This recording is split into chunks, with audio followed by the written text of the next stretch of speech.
Assalamualaikum warahmatullahi wabarakatuh. Di video kali ini saya mau ngomongin tentang status sebuah undang-undang. Sudah menjadi kesalahpahaman umum baik bagi orang awam atau istilahnya man on the street atau juga bagi akademisi hukum sendiri tentang penggunaan istilah dicabut, dihapus, dirubah, atau dibatalkan. Jadi kita cukup bingung dengan perbedaan antara apakah undang-undang itu dicabut, dihapus, dirubah, atau dibatalkan.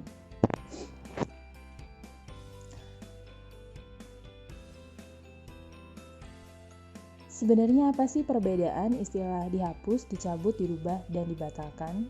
Apa juga efeknya dari setiap istilah ini? Dan dari 4 istilah ini sebenarnya ada istilah yang ada dasar hukumnya, istilah hukum yang benar, dan ada juga istilah yang hanya dipakai dalam bahasa sehari-hari aja, bukan istilah yang dipakai dalam undang-undang sebenarnya. Nah, untuk istilah dibatalkan itu terdapat atau disebutkan dalam penjelasan pasal 5 huruf B Undang-Undang P3 atau Undang-Undang Nomor 12 Tahun 2011 bahwa peraturan perundang-undangan yang dibuat oleh lembaga yang tidak berwenang dapat dibatalkan atau batal demi hukum. Kita tahu ya, dalam hierarki peraturan perundang-undangan mulai dari undang-undang dasar, undang-undang, kemudian Perpu, PP, Perpres sampai ke bawah, itu masing-masing kewenangan setiap lembaga yang membuat peraturan tersebut lembaganya berbeda-beda gitu. Contohnya saja undang-undang. Lembaga yang berwenang membuat undang-undang di Indonesia adalah DPR, eksekutif bersama dengan legislatif. DPR, DPD, dan Presiden. Nah, untuk undang-undang saja saya belum pernah setidaknya menemukan putusan MK yang membatalkan sebuah undang-undang karena undang-undang itu tidak dibuat oleh lembaga yang berwenang. Artinya undang-undang itu dibatalkan karena cacat formil. Saya belum pernah menemukan undang-undang yang dibatalkan karena itu. Tapi istilah dibatalkan itu dikenal dalam Undang-Undang Nomor 12 Tahun 2011. Selanjutnya, istilah dicabut dan dirubah. Suatu peraturan perundang-undangan hanya dapat dicabut dan dirubah dan dinyatakan tidak berlaku oleh peraturan perundang-undangan yang tingkatannya sama atau lebih tinggi. Ini adalah asas hukum yang universal di seluruh dunia. Nah, istilah dicabut dan dirubah ini disinggung dalam setidaknya beberapa pasal dalam Undang-Undang P3.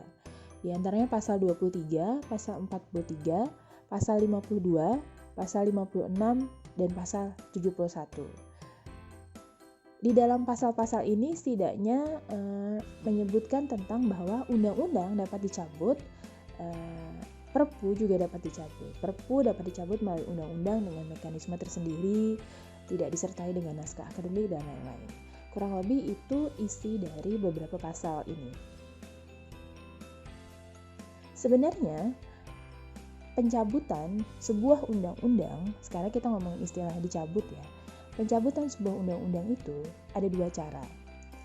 Ada pencabutan seluruhnya sampai ke akar-akarnya, artinya sampai ke aturan pelaksananya. Ada juga undang-undang yang hanya dicabut undang-undangnya, tapi tidak membuat peraturan pelaksana dari undang-undang itu dicabut. Kalau ingin mencabut seluruh undang-undang itu beserta akar-akarnya, beserta peraturan pelaksananya, maka undang-undang itu pencabutannya diletakkan di bagian konsideran, memutuskan bla bla bla bla bla bahwa undang-undang ini dicabut dan kemudian digantikan dengan undang-undang nomor sekian sekian sekian. Ada juga yang kalau peraturan pelaksananya tidak ingin dicabut, hanya undang-undangnya saja yang dicabut, maka frasa pencabutannya diletakkan di badan undang-undang di bagian penutup di bagian akhir. Nanti saya akan coba tunjukkan contoh undang-undang yang mencabut seluruhnya undang-undang sebelumnya termasuk peraturan pelaksananya, dan contoh undang-undang yang hanya mencabut undang-undangnya tanpa mencabut peraturan pelaksana dari undang-undang tersebut.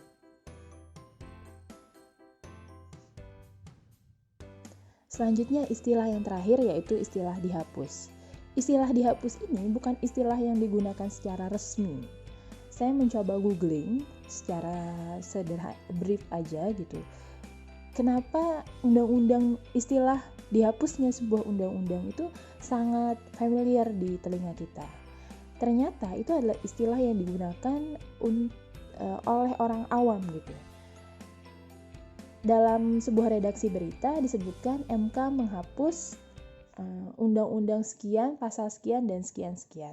Tetapi ketika saya cek beberapa putusan MK, di mana MK menghapus sebuah frasa, dalam putusannya MK tidak menggunakan kata dihapus. Tidak ada kata dihapus yang saya temukan dalam putusan MK manapun. Yang ada MK menggunakan bahasa inkonstitusional. Jadi istilah undang-undang dihapus ini bukanlah istilah yang resmi digunakan, baik dalam undang-undang, saya tidak menemukan dasar hukumnya di undang-undang manapun, undang-undang P3 maupun undang-undang manapun, dan saya juga tidak menemukan frasa dihapus dalam putusan MK. Yang mana MK adalah lembaga yang berwenang untuk salah satunya adalah tergantung pemohonnya ya.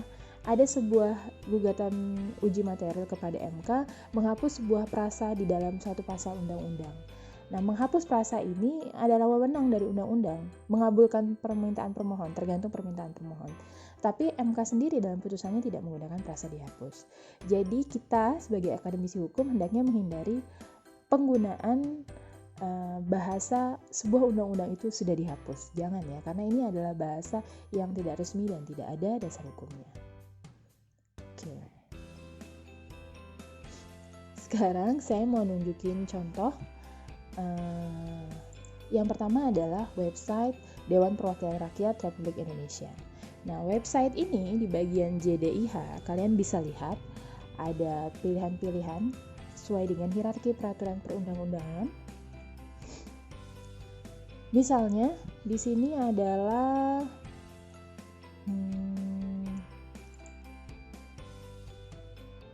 yang pertama ini adalah masih putusan-putusan. Nah, ini adalah perubahan atas Undang-Undang Nomor 12 Tahun 2011 tentang pembentukan peraturan perundang-undangan. Yang dijelaskan di dalam page ini, pertama saya mau memperkenalkan websitenya dulu, dan di bagian JDIH ini kalian bisa temukan banyak redaksi, banyak undang-undang yang kalian bisa tahu statusnya di sini, sehingga ini akan membuat minimnya kesalahan kalian menggunakan undang-undang yang sudah dirubah atau yang sudah dibatalkan, yang sudah tidak berlaku. Misalnya ini Undang-Undang Nomor 15 Tahun 2019 yang merubah beberapa bagian dari Undang-Undang Nomor 12 Tahun 2011. Di sini kalian bisa lihat abstraknya, kemudian statusnya. Nah, di status ini dia jelas ya, mengubah Undang-Undang Nomor 12 Tahun 2011. Istilah yang dia digunakan adalah mengubah, bukan membatalkan. Dan ini memiliki efek hukum yang berbeda. Mengubah, statusnya di sini mengubah Undang-Undang P3, Undang-Undang 12 2011, berarti tidak membuat Undang-Undang Nomor 12 2011 itu dibatalkan atau dicabut. Undang-Undang Nomor 12 Tahun 2011 itu masih berlaku karena memang beberapa bagian pasalnya tidak dirubah oleh Undang-Undang Nomor 15 Tahun 2019. Nah, ini adalah peraturan pelaksananya. Jadi kalian bisa lihat komplit, kalian bisa lihat status undang-undang itu masih berlaku atau tidak. Kemudian kalian bisa melihat peraturan pelaksananya. Dan di sebelah kanan, kalau ini karena undang-undang baru ya, kita lihat di sini. Nah, ini adalah Undang-Undang Nomor 12 Tahun 2011. Sekarang kita lihat statusnya. Statusnya mencabut Undang-Undang Nomor 10 Tahun 2004 tentang pembentukan peraturan perundang-undangan.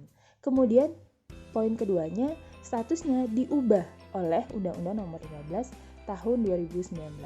Jadi kalau kalian ingin melakukan penelitian hukum yang menggunakan dasar hukum sebuah undang-undang atau peraturan lainnya, kalian boleh cek di website ini. Website dpr.go.id, kemudian di JDIH, kalian bisa klik undang-undang, kemudian kalian bisa pilih tahunnya, nanti di sebelah kanan ada tahunnya, saya kasih contoh lihat kayak gini ya. Kalian jadi undang-undang, kemudian nanti di sini kalian bisa lihat arsipnya lengkap. Ini lebih lengkap dari BPHN. Dari tahun 1945 sampai 2020 terakhir. Kita klik yang 2020, ada berapa undang-undang? Ada 1 undang-undang, yaitu pengesahan Undang-Undang Nomor 1, pengesahan Persetujuan Kemitraan Ekonomi Komprehensif Indonesia Australia. Saya tidak tahu apakah ini update atau enggak, atau yang terupdate di tahun 2020 baru ini. Setidaknya ini lebih lengkap dari BPHN-nya. Nah, kita kembali ke contoh yang ini tadi. Ini adalah Undang-Undang Nomor 12 tahun 2011. Kalau kalian mau melakukan penelitian hukum dan menggunakan referensi dasar hukum, kalian bisa cek dulu undang-undang itu masih berlaku atau tidak, dirubah atau tidak, mencabut undang-undang yang lalu atau sudah dicabut oleh undang-undang yang baru. Kalian bisa lihat statusnya di sini.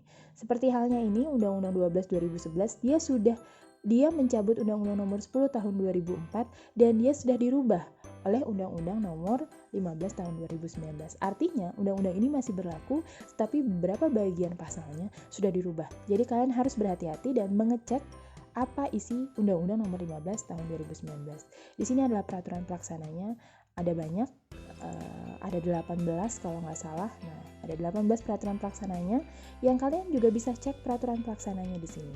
Kemudian di sisi kanannya ada perkara. Ini adalah putusan-putusan MK yang substansinya terkait dengan apa yang diatur dalam Undang-Undang 12 tahun 2011. Jadi website ini adalah website yang sangat membantu bagi orang umum maupun akademisi hukum ya. Ketika kita ingin menggunakan referensi, kita ingin membahas sebuah substansi dan mencari dasar hukumnya. Kita harus pastikan dulu dasar hukumnya belum berubah, belum dicabut oleh undang-undang yang baru. Karena saya menemukan beberapa waktu belakangan ini, dan ini juga umum sudah terdengar, mahasiswa melakukan penelitian skripsi dengan dasar hukum sebuah undang-undang yang sudah lama banget, sudah tidak berlaku, sudah dicabut oleh undang-undang yang baru.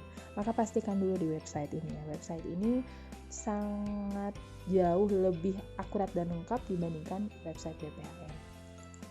Ini sekarang Undang-Undang Pokok Agraria. Karena ini undang-undang lama sehingga statusnya tidak ditemukan di sini. Ini peraturan pelaksananya. Ini contohnya ya. Kemudian ini adalah contoh dari putusan MK. Ketika saya klik begini, ada data pemohon, data kuasa hukum, bahkan data putusannya apa gitu. Ini juga memudahkan kita untuk melihat brief singkatnya sebuah putusan itu apa sih inti singkatnya gitu. Sekarang saya mau tunjukkan undang-undang yang ini Undang-Undang Pokok Agraria. Ini salah satu contoh undang-undang yang di bagian memutuskannya. Nah, di bagian memutuskannya, dia mencabut beberapa peraturan tentang substansi yang sama yang telah lalu. Misalnya ini ada beberapa peraturan Belanda, Agrarisch-Wet sekian-sekian, kemudian Dominverklaring, saya nggak tahu bagaimana pronounce-nya, dan juga dia mencabut buku kedua, Kitab Undang-Undang Hukum Perdata Indonesia sepanjang yang mengenai bumi, air, serta kekayaan alam yang terkandung di dalamnya, kecuali ketentuan-ketentuan mengenai hipotek yang masih berlaku pada mulai berlakunya undang-undang ini. Nah, kalau menurut Profesor Maria Parida, pencabutannya diletakkan di bagian konsideran memutuskan, maka undang-undang itu dicabut seakar-akarnya. Maksudnya, sekaligus peraturan pelaksananya tercabut juga apabila pencabutannya diletakkan di bagian considerance. Tapi ini salah satu contoh juga ya. Ini yang bagian mencabutnya diletakkan di considerance. Mencabut Undang-Undang Nomor 74 tahun 1957. Tapi nama undang-undangnya itu adalah pencabutan. Nama undang-undangnya adalah pencabutan. Ini juga yang di bagian konsideran memutuskannya, pencabutannya diletakkan di depan. Menurut Profesor Maria Parida, maka undang-undang ini tercabut seluruhnya bersama dengan peraturan-peraturan pelaksananya. Nah, ini salah satu putusan MK yang minta dihapus. Kalau saya find out kata hapus, di sini tuh tuntutannya adalah menghapus kata dapat dalam pasal 2 ayat 1 undang-undang undang berapa ya saya lupa. Tetapi dalam putusan MK-nya dia tidak menggunakan frasa dihapus ya, tetapi menggunakan frasa inkonstitusional. Agak susah manjat scrolling down-nya. Kalian boleh buka sendiri ini putusan nomor 25 PUU sekian-sekian 2016 dan kalian bisa cari di putusannya tidak menggunakan frasa dihapus tapi inkonstitusional. Nah, sekarang Undang-Undang Nomor 12 Tahun 2011. Tadi dalam statusnya Undang-Undang 12 2011 ini mencabut Undang-Undang Nomor 10 Tahun 2004. Tetapi tidak diletakkan di atas. Di atas maksudnya di bagian considerance. Di bagian considerance-nya tidak ada memutuskan mencabut Undang-Undang Nomor 10 Tahun 2004. Artinya, peraturan pelaksana Undang-Undang Nomor 10 Tahun 2004 itu masih berlaku karena tidak dicabut di seakar-akarnya, karena tidak diletakkan di bagian considerance ini. Tetapi itu diletakkan di bagian akhir. Kita scrolling down agak jauh dulu.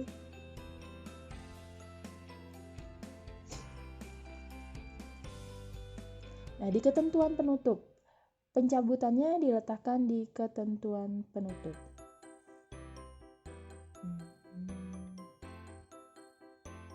Nah, pada saat undang-undang ini mulai berlaku, Undang-Undang Nomor 10 Tahun 2004 tentang pembentukan peraturan perundang-undangan Lembaran Negara Republik Indonesia Tahun 2004 Nomor 53, tambahan Lembaran Negara Republik Indonesia Nomor 4389 dicabut dan dinyatakan tidak berlaku. Apabila pencabutannya diletakkan di bagian ketentuan penutup, maka berarti peraturan pelaksana undang-undang yang dicabut masih tetap berlaku. Ini adalah menurut Prof. Maria Parida ya. Oke. Saya pikir itu saja dalam video ini yang bisa saya kemukakan. Semoga video ini membantu untuk meluruskan atau memberikan informasi yang benar tentang kesalahpahaman umum mengenai frasa istilah dicabut, dihapus, dirubah, atau dibatalkannya sebuah undang-undang. Salah dan kurangnya mohon maaf. Wassalamualaikum warahmatullahi wabarakatuh.